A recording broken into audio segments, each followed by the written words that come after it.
What is up, and welcome to SGPN's A Daily Dog. I'm your host, Britton Hess. I'm here with my favorite Underdog Fantasy Pick'em plays for Wednesday, September 4th, 2024. If you're new to Underdog Fantasy, sign up with the promo code DailyDog. That's DAILYDOG at UnderdogFantasy.com or on the Underdog Fantasy app.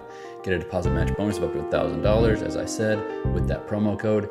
If you are playing Pick'em and you're playing best ball fantasy and you're playing player props this NFL season, great way to boost your bankroll is depositing on Underdog. Hopefully you are that type of player if you're listening to the show, and if you're listening to the show, hopefully you've already used my promo code. I get a nice little bonus with that. Nothing too crazy, but it definitely helps. So if you want to sign up with that promo code, much appreciated on my end. All right, yesterday we did a little bit of a look-ahead show. We did a touchdown pick'em slip with three guys for the Thursday, Friday, and Sunday games. We are going back to slips for today, Wednesday, September 4th. We're starting out with Iga Swiatek against Jess Pegula at the U.S. Open Women's Tennis Tournament. We're going Swiatek lower than 21 games played against Pegula. I think that somebody is going to assert their dominance early in this one, probably Swiatek, but I don't necessarily think it's a lock of all locks that she's going to win this against Jess, because Jess has actually looked pretty good this week. But I think someone is going to get ahead early in this one. Whoever wins the first set should be able to carry over momentum into the second, just because neither of these women have faced much adversity at all in this tournament so far. They've both just been winning in straight sets, pretty straightforward. Sometimes it's hard to just turn on that extra gear, that competitive gear, that gear that lets you say, hey, I'm down versus one of the top 7 players in the world. I think Jess is 6 right now. It's top 6 players in the world. And now I can just flip a switch and win. And same goes for Iga. Iga has had plenty of mental breakdowns in her past. I'm not saying I expect it here, but I'm saying it wouldn't be outside of the realm of possibility. These women have played 9 matches since 2019. 6 have been done in straight sets, and 5 of those were under 21 in those straight set matches.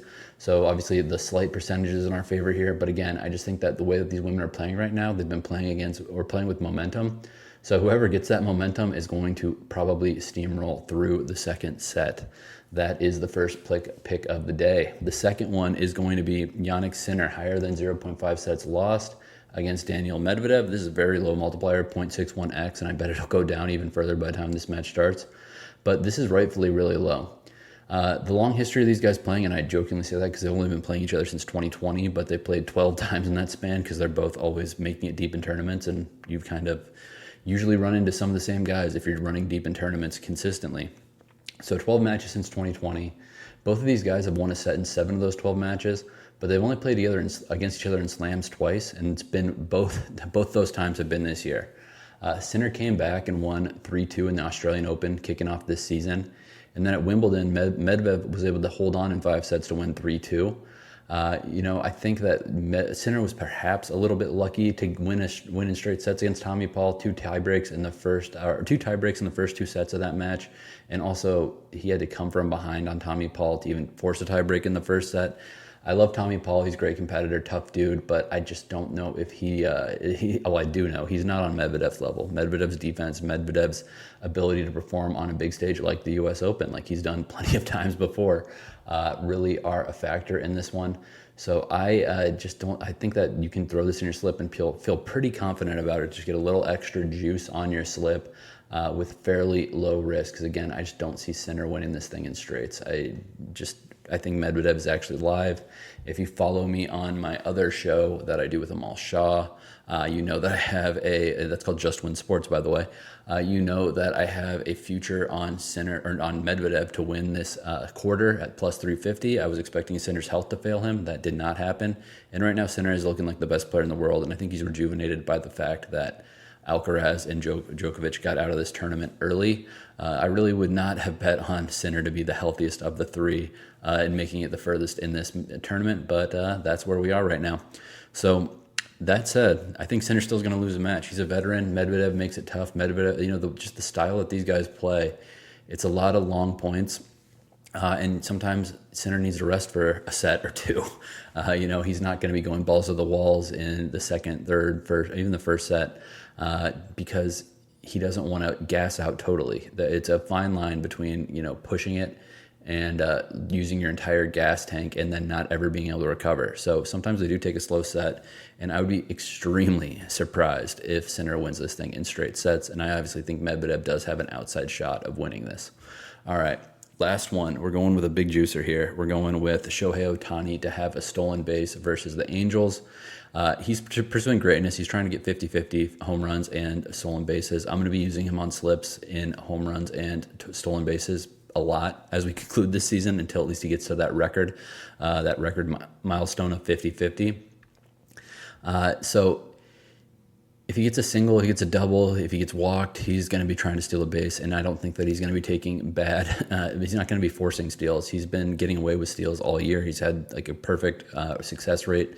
So I am definitely going to be using Shohei early and often in my slips for the rest of this baseball season, at least until he gets to that milestone. So these three plays together, which are Iga Swiatek less than 21 games played, Sinner lower than 5 sets or higher than 5 sets lost against Daniil Medvedev. Again, that's Jannick Sinner, higher than 5 sets lost against Daniil Medvedev.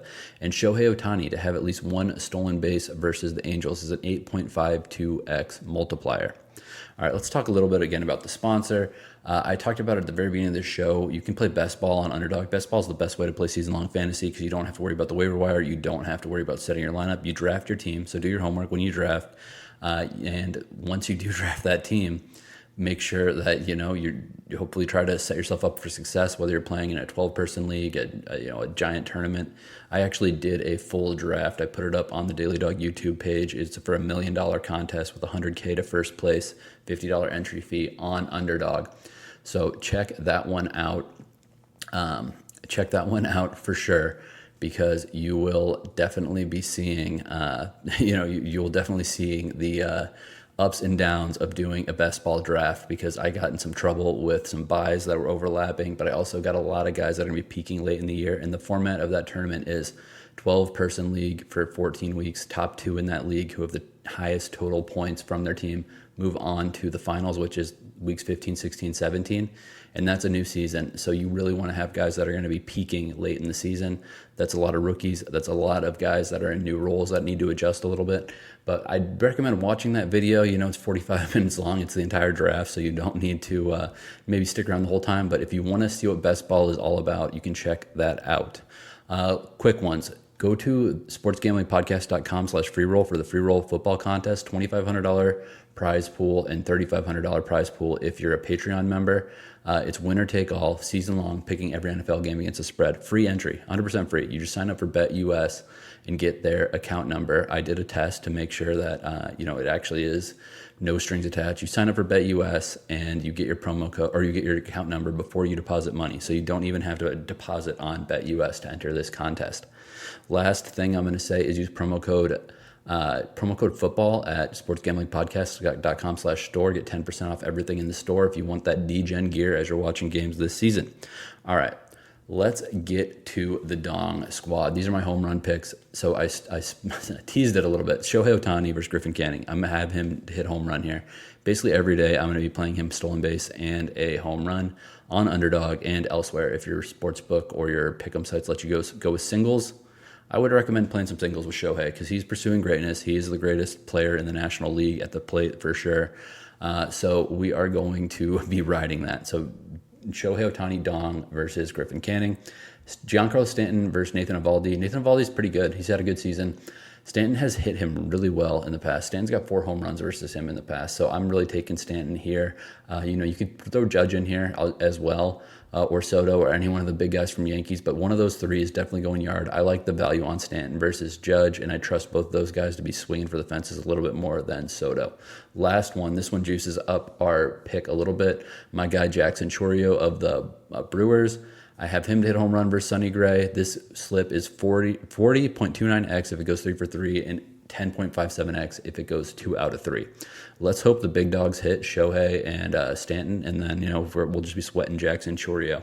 And I will say on that Chourio pick, if you're wanting him to get a home run, you're probably gonna have to wait a little bit. Sonny Gray's usually pretty good to start off games, but once he gets towards the end of his outing, he slows down a little bit.